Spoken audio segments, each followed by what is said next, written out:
al Espíritu Santo. Mas vosotros sois linaje escogido, real sacerdocio, nación santa, pueblo adquirido por Dios, para que anunciéis las virtudes de aquel que os llamó de las tinieblas a la luz admirable. Una vez más dice la palabra de Dios, mas vosotros sois linaje escogido, real sacerdocio, nación santa, pueblo adquirido por Dios, para que anunciéis las virtudes de aquel que os llamó de las tinieblas a su luz admirable. Poderoso Dios, te damos muchas gracias. Gracias porque tú eres bueno, Dios poderoso, Dios misericordioso. Y en esta tarde, bendito Dios, estamos reunidos en tu presencia, Dios poderoso, para adorarte, para exaltarte, bendito Dios, para hablar de tu palabra, Dios poderoso. Bendito Dios, tú has puesto, bendito Dios, esta palabra en mi corazón, Padre glorioso. Ayúdanos a creerla, ayúdanos a ponerla por obra, bendito Dios. En el nombre de tu amado Jesucristo, Dios poderoso, te damos muchas gracias, Dios glorioso. Gracias, Padre. Gracias, Hijo. Y gracias, Espíritu Santo. Amén, amén y amén. Y el pueblo de Dios dice, en este texto, hermanos, primeramente vemos que Dios habla directamente a nuestras vidas. Vosotros sois linaje escogido. Y yo creo que hay una lista, hermanos. Habla de linaje escogido, habla de real sacerdocio, habla de nación santa, de pueblo adquirido por Dios, pero con un propósito, que anunciemos las virtudes de aquel que nos llamó de las tinieblas a su luz verdadera. Pero hay una lista, hermanos, que podemos ir viendo, pero vamos a enfocar, hermanos, más el real sacerdocio. Porque les decía, hermanos, hay una lista de lo que Dios nos ha llamado. Pero hoy, más que todo, hermanos, vamos a escoger el real sacerdocio. Desde el punto de vista religioso, hermanos, para la gente religiosa, el sacerdote es aquel que empezó a ir a un seminario desde su adolescencia, o se graduó de una universidad. La Biblia, hermanos, habla del sacerdocio. Y tiene mucha información acerca del sacerdocio, desde su vestidura, desde su comportamiento, desde sus trabajos, sus labores. Hay mucha información, hermanos, en el Antiguo Testamento y también en el Nuevo Testamento, de qué realmente es el sacerdocio. Pero les decía, hermanos, desde el punto de vista religioso, una sola persona, hermanos, entre 500 personas, una sola persona es sacerdote. Pero cuando usted y yo llegamos a un punto de vista bíblico, hermanos, dice que nosotros somos real sacerdocio.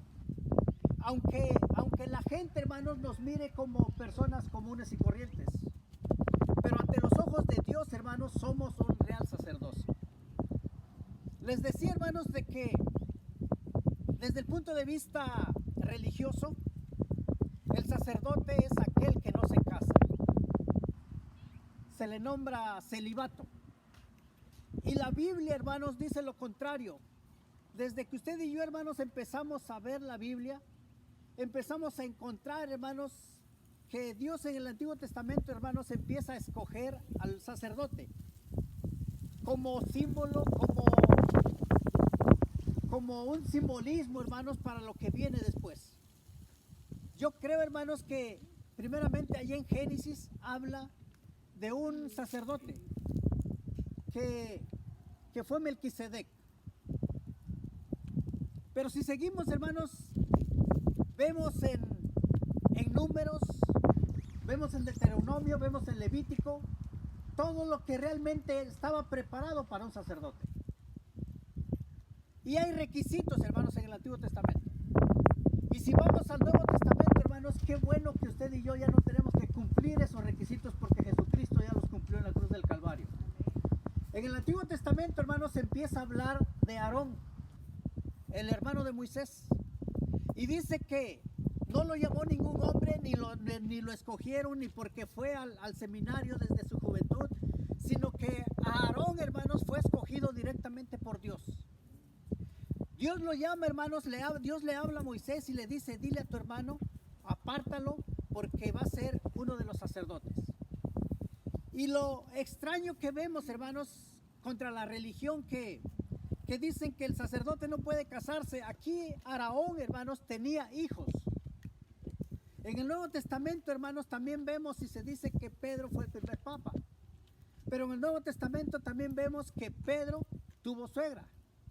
Entonces, todo eso, hermanos, es solamente religión, es solamente antibíblico, porque la palabra de Dios, hermanos, nos empieza a enseñar que usted y yo somos real sacerdocio. Como leíamos en Pedro, hermanos, leíamos que dice la palabra de Dios que somos linaje escogido. Y yo creo, hermanos, que en el Antiguo Testamento a los sacerdotes, hermanos, primeramente tenían que cumplir requisitos. Y uno de los requisitos, hermanos, era ser de la tribu de Leví, ser levitas. Pero nuestro Señor Jesucristo, hermanos, vino a este mundo y vino a confundir, hermanos, al mundo religioso. Vino a confundir a los judíos, hermanos, porque los judíos estaban esperando a un sacerdote levita. Porque ese era el linaje, esa era la secuencia que llevaban los sacerdotes. Pero cuando viene Jesucristo, hermanos, Él viene de la tribu de Judá. Y viene a todos los religiosos, hermanos, los confundió porque no podían creer, hermanos, que Él venía enviado por Dios. Y empezaban a preguntarse, empezaban a cuestionarse por qué alguien de la tribu de Judá venía y todavía venía, hermanos, buscando el nombre del león de la tribu de Judá. Pero es que, como les decía al principio, hermanos, el punto de vista religioso es completamente contrario al punto de vista bíblico. Porque el punto de vista bíblico, hermanos, no mira raza, no mira nacionalidad. El punto de vista bíblico, hermanos, dice que Dios no hace excepción de personas. Dios, hermanos, escoge a alguien, todo está de que usted y yo creamos a su palabra. Ese es el único requisito. En el Antiguo Testamento, hermanos, los requisitos eran de que tenía que ser de la tribu de Leví. Incluso, hermanos, cuando empieza a poner reglas de cuáles iban a ser, hermanos, las vestimentas, yo creo que usted y yo, hermanos, no hubiéramos calificado para poder llevar todas esas vestimentas. Pero en el Nuevo Testamento, hermanos, la palabra de Dios ahora nos dice cuál es nuestra vestidura. La vestidura ahora, hermanos, no es, imagínense si anduviéramos con esos delantales, con esos turbantales, o cómo se llaman, turbantes, nos distinguiríamos tal vez ante los ojos del humano, hermanos, que yo soy el sacerdote. Pero ante los ojos de Dios tal vez estaríamos muy lejos. Pero por eso Dios, hermanos, desde el punto de vista bíblico, Dios escoge a cada uno de aquellos que quieren creer en Él, hermanos.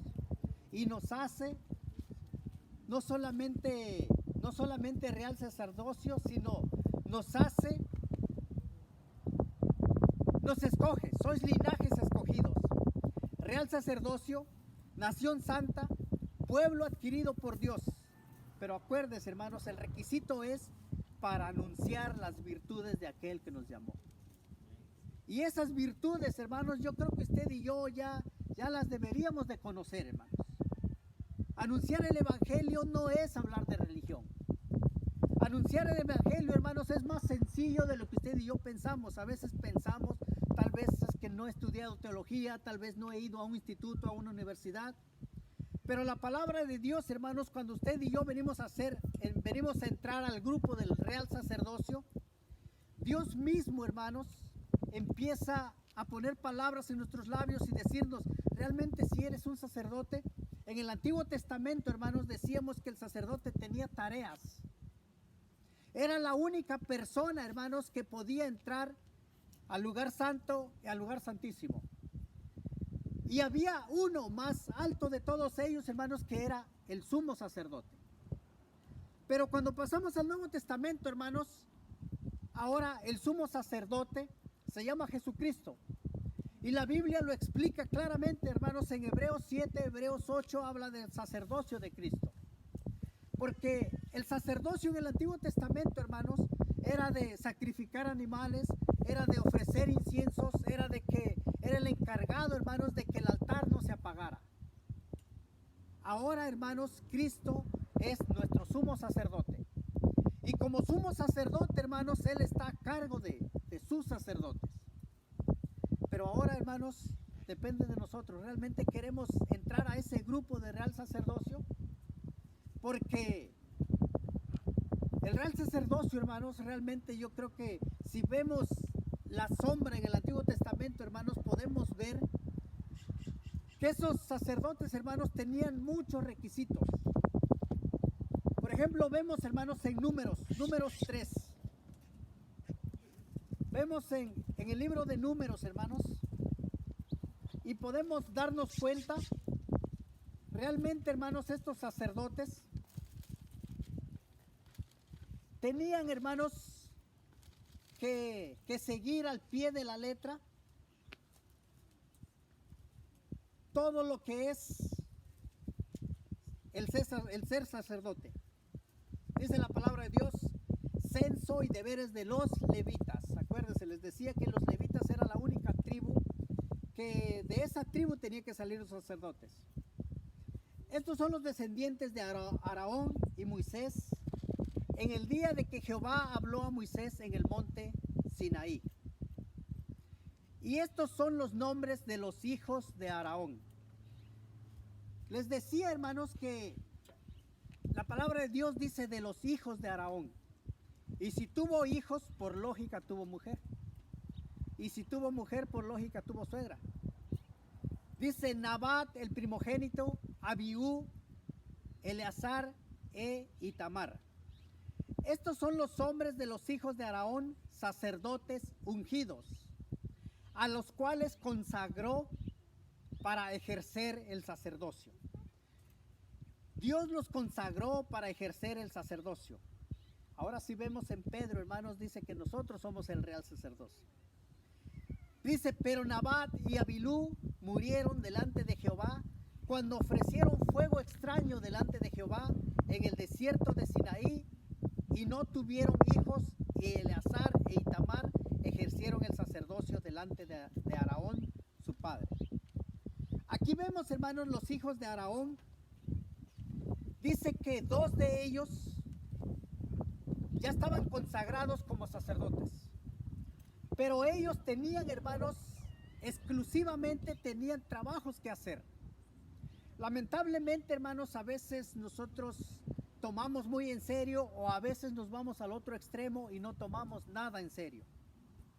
Ellos, hermanos, dijeron, si ya estamos consagrados para Dios, si ya somos elegidos por Dios, pues vamos a hacer el trabajo. Pero no sabían, hermanos, de que el trabajo del sacerdote era muy delicado. El trabajo del sacerdote, hermanos, era dedicarse al altar, tener tareas específicas, hermanos, en el altar de Dios. Y dice que ellos, hermanos, no esperaron.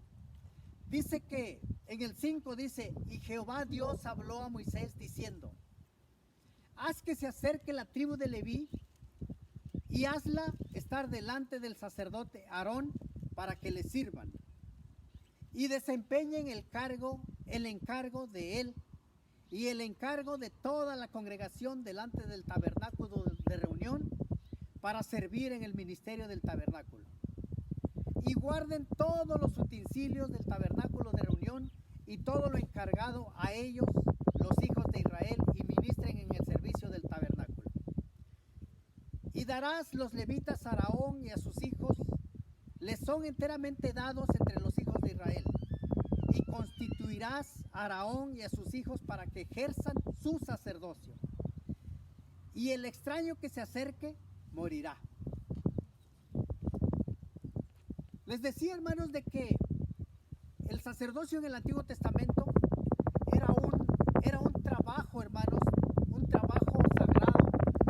trabajo único, un trabajo delicado, hermanos, donde tenían que esperar a la voz de Dios para que Dios les diera las instrucciones, hermanos, para poder seguir. Lamentablemente, hermanos, aquí dos de los hijos de Israel ya habían sido escogidos, ya habían sido consagrados para la obra de Dios, pero el problema fue, hermanos, cuando ellos se adelantan y empiezan a ofrecer un sacrificio extraño, un sacrificio que Dios no les había ordenado. Y por eso, hermanos, Dios los mira como extraños y dice la palabra de Dios que mueren. Y yo pienso que por eso, hermanos, ahora la Biblia dice que nosotros somos nación santa, real sacerdocio, y a veces, hermanos, queremos huir de ese sacerdocio porque tal vez hemos oído de oídas que estas personas murieron. Pero no se preocupe, hermanos. Nosotros ahora vivimos bajo una gracia, vivimos bajo una misericordia de Dios, pero eso no nos quiere dar, hermanos, no nos quiere decir de que somos. La semana pasada, precisamente, hermanos, o el miércoles, para ser exactos, hablábamos de una libertad pasajera, de una libertad aparente, porque la gente dice que somos libres, incluso la sociedad, la Constitución dice que somos libres de pensamiento, libres de expresión, libres de religión, y por eso la gente, hermanos, hace lo que quiere. Pero esa libertad, hermanos, es una libertad pasajera solamente, porque la libertad verdadera, hermanos, es la que Cristo da. Él dijo en su palabra, hermanos, y conoceréis la verdad, y la verdad os hará libres. El problema es, hermanos, de que a veces Dios nos da la libertad, y a veces nosotros nos queremos atar voluntariamente. Pero aquí la palabra de Dios, hermanos, dice que somos linaje escogido. No tenemos que pertenecer a los levitas, no tenemos que pertenecer a ninguna tribu, simplemente el requisito es creer en Jesús y la consecuencia es de que usted y yo somos linaje escogido. Real sacerdocio, nación santa, pueblo adquirido por Dios, pero el requisito es para que anunciéis las virtudes de aquel que nos llamó de las tinieblas a su luz admirable. Ese es el requisito, hermanos. Y si vemos, hermanos, también vamos a ver unos cuantos, hermanos. Les decía que en el Antiguo Testamento hay muchos requisitos, muchas obligaciones, pero que tal vez usted y yo no pudiéramos llevar, hermanos. En el Antiguo Testamento, hermanos, en Éxodo 29, 21, vemos que estos sacerdotes, hermanos, tenían que ser lavados.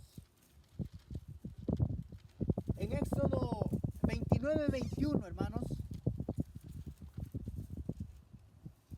dice la palabra de Dios, dice, y con la sangre que estará sobre el altar y el aceite de la unción rociarás sobre Aarón, sobre sus vestiduras, sobre sus hijos y sobre las vestiduras de estos, y él será santificado, y sus vestiduras y sus hijos y las vestiduras de sus hijos con él. Aquí vemos, hermanos, de que tenían que matar un carnero, y con la sangre de ese carnero, hermanos, dice que con la sangre que estará sobre el altar y el aceite de la unción rociarás sobre Aarón, sobre sus vestiduras, sobre sus hijos. Acuérdese que los hijos de Aarón también eran escogidos. Dice, y él será santificado, y sus vestiduras, y sus hijos, y las vestiduras de sus hijos con él. Luego tomarás del carnero la grosura y la cola, y la grosura que cubre los intestinos, y la grosura del hígado, y los dos riñones, y la grosura que está sobre ellos, y la espaldilla derecha, porque es el carnero de la congregación. Eso es, hermanos, en el Antiguo Testamento. En el Nuevo Testamento, hermanos, si vemos Efesios 5:26, aquí podemos ver, hermanos, en Efesios 5:26, ahora la palabra de Dios dice, para santificarla habiéndola purificada en el lavamiento de agua por la palabra. Está hablando de la iglesia, para santificarla, habiéndola purificado en el lavamiento del agua por la palabra, a fin de presentarla a sí mismo, una iglesia gloriosa, que no tuviese mancha, ni arruga, ni cosa semejante, sino que fuese santa y sin mancha. Eso es lo que quiere Dios, hermanos, para su iglesia. Él ya pagó el precio en esa cruz.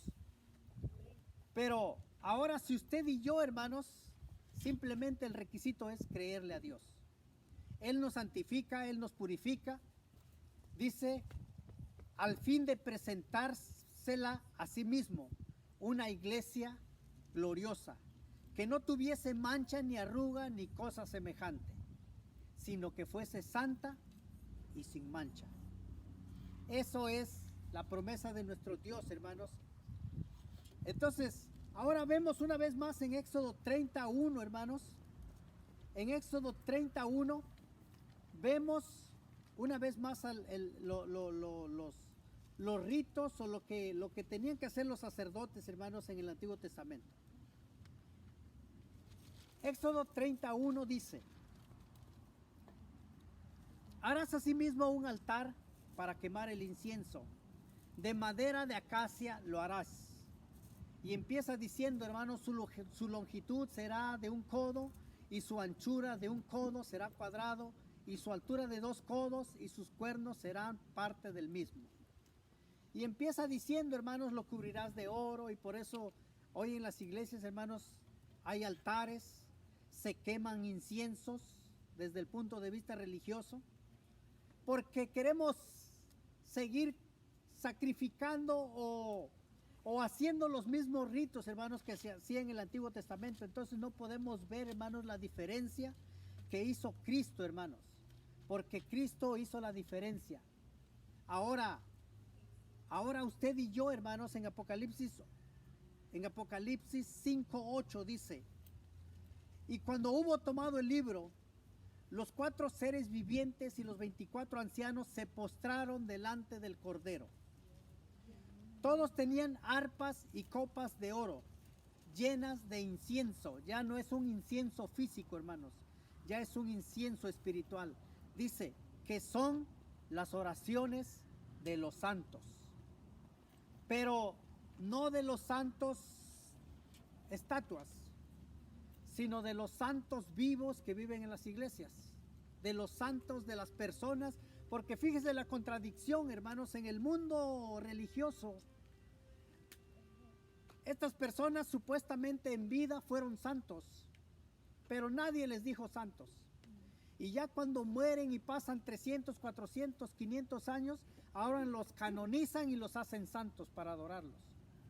Pero la Biblia enseña, hermanos, que la gente que está en las iglesias, esa es la gente santa. Y otra cosa que confundimos, hermanos, es de que pensamos que santo es una gente que no peca. Desde el punto de vista teológico, hermanos, santo quiere decir apartado. Y usted y yo hemos sido apartados para honrar a nuestro Dios, para glorificarle, para exaltarle, para bendecir su nombre. Por eso usted y yo somos santos. No porque no pequemos. Mientras vivamos en este cuerpo, hermanos, vamos a seguir siendo seres humanos. Claro que vamos a tratar, hermanos, de no pecar. Ese es el punto de Dios, que no pequemos. Pero somos seres humanos, hermanos, y en algún momento pecamos. Pero seguimos siendo santos. Pero no porque no pecamos, sino porque fuimos apartados por Dios. Entonces aquí el incienso, hermanos, y los ritos y todo lo que ya pasó en el Antiguo Testamento, ahora el incienso que llega a la presencia de Dios, hermanos, son las oraciones de los santos. Si usted y yo, hermanos, oramos a aquel que vive y reina para siempre, usted y yo hacemos incienso, damos ofrendas, hermanos, a nuestro Dios. Pero ya no cumplimos los requisitos que cumplían los sacerdotes, hermanos, en el Antiguo Testamento. Si haríamos eso, hermanos, no calificamos. Tendríamos que ser del linaje de Abraham, teníamos que ser de la tribu de Leví, teníamos que ser hijos de sacerdotes para poder seguir el linaje. Pero ahora, hermanos, la sangre de Cristo hizo la diferencia en nosotros. Nos limpió, nos lavó, nos santificó para ser pueblo suyo, hermanos. Ahora usted y yo somos el pueblo de Dios, como dice el canto. Y dice, sigue diciendo, hermanos, en primera de Pedro que leíamos, dice el 10. Vosotros que en otro tiempo no erais pueblo. Usted y yo no éramos pueblo. Teníamos que pasar por la puerta que es Cristo para poder ser pueblo. Vosotros que en otro tiempo no erais pueblo, pero ahora sois pueblo de Dios, que en otro tiempo no habéis alcanzado misericordia, pero ahora habéis alcanzado misericordia. La cruz hizo la diferencia, hermanos. Cristo en esa cruz hizo la diferencia. Dice que si en aquel tiempo no hubiéramos alcanzado misericordia, pero como Cristo murió en la cruz, usted y yo alcanzamos misericordia, hermanos. Yo creo que nuestro Dios merece un aplauso grande, hermanos, porque alcanzamos misericordia, hermanos. En otro tiempo yo creo que las personas no tuvieran misericordia de nosotros, hermanos. Pero tenemos a un Cristo misericordioso y Él nos alcanzó con su misericordia. Póngase de pie y vamos a darle gracias a Dios, hermanos, porque nos permitió. Yo creo que este es un privilegio grande, hermanos. Creo que ya extrañábamos, hermanos, estar juntos. Y pues gloria a Dios, después de 6 meses, ahora estamos, aunque no todos, pero estamos suficientes, hermanos. Yo creo que la palabra de Dios dice que donde 2 o 3 están congregados en su nombre, Él en su promesa, hermanos, promete que está con nosotros. Así que Él está aquí, hermanos. Poderoso Dios, te damos muchas gracias. Gracias porque tú eres bueno, Dios poderoso, Dios misericordioso. Bendecimos y alabamos tu santo nombre, Padre bendito. Porque tú eres bueno, bendito Dios, en el nombre